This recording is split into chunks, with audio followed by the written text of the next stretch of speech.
សួស្តីអ្នកនាងនេះខ្ញុំមានវីដេអូមួយដែលនិយាយពីរបៀបimport texture របស់ Corel ចូលក្នុង SketchUp ដែលយើងសម្រាប់យកទៅផលក្នុង SketchUp អញ្ចឹងនេះនៅក្នុង SketchUp យើងវាមាន material វាតិចពេក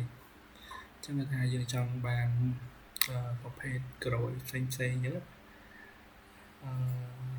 ចង់ add row time យើងចូល Pinterest មកយើងឆ្លាញ់ Corel មួយណាអញ្ចឹងណាទៅថាមួយនេះចោលតោះមកយើង save ខ្ញុំដាក់ DD ចុះ Blender ខ្ញុំដាក់ desktop អូខេឥឡូវខ្ញុំចង់ import Corel ហ្នឹងចូលដើម្បីផលอะไรនេះយើងចុចកន្លែងនេះវា material នេះរកឡើងជាបូកនេះបន្ទាប់មកយើងរកឡើងនេះហើយយើងនេះ Corel របស់យើង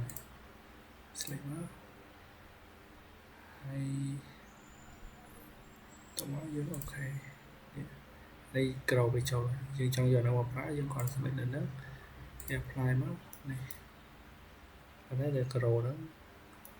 នេះវាទូចពេកអញ្ចឹងយើងចូលឡើង edit យើងដាក់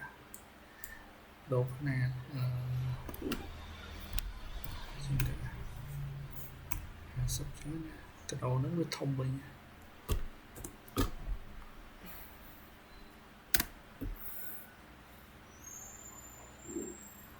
អូខេ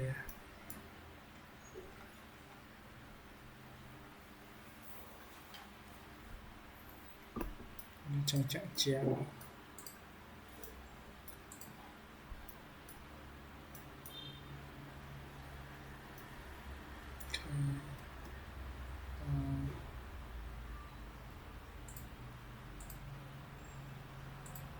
តោះមកនេះបើយើងចង់ដូរ Corel យើងចង់ធ្វើ Corel នេះវិញ select នៅនេះ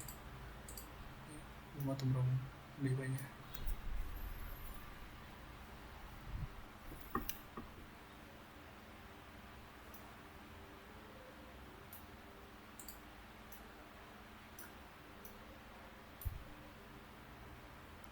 មួយទៀតខ្ញុំបង្ហាញពី